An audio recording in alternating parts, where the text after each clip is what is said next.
Ukraine needs full confiscation of Russian assets abroad. Transferring the interest is not enough, the Ukrainian Justice Ministry said. Any alternatives to confiscation, such as transferring the profits generated by the assets of the aggressor country, can only be a short-term solution.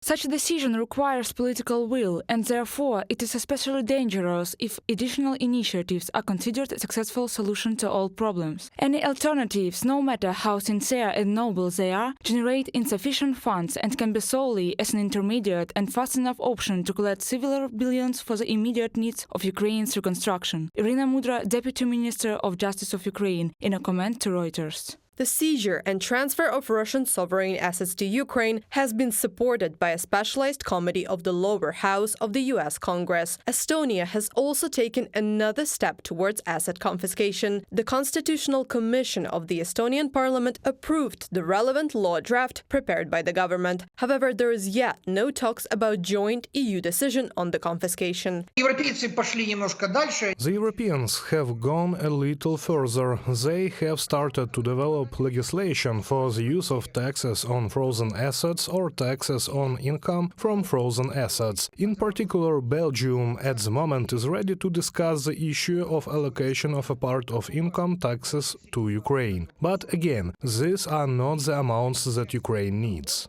Kyiv estimates that at least $400 billion are needed to rebuild the country, and this amount could double if compensations for war victims is taken into account.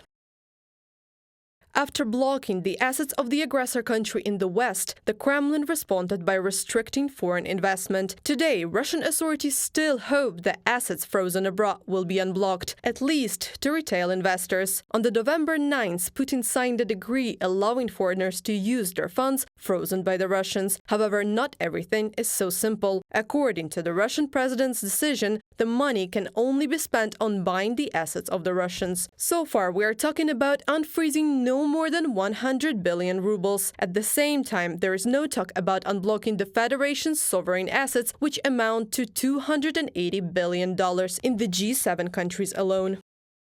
There is a G7 decision very correct and very favorable for us regarding the fact that unfreezing of Russian assets will happen only after Russia agrees to pay reparations. Not even our victory, but agreement to pay reparations. Official Moscow and Russian propagandists regularly assure that sanctions supposedly have no effect on the Russian economy. But the Kremlin's attempts to exchange assets frozen abroad, which, by the way, the European Commission has already discarded, prove Russia realizes that it will have to pay for its aggression against Ukraine. Reported by Anastasia Tarnavska, Valeria Nikipelova, UATV News.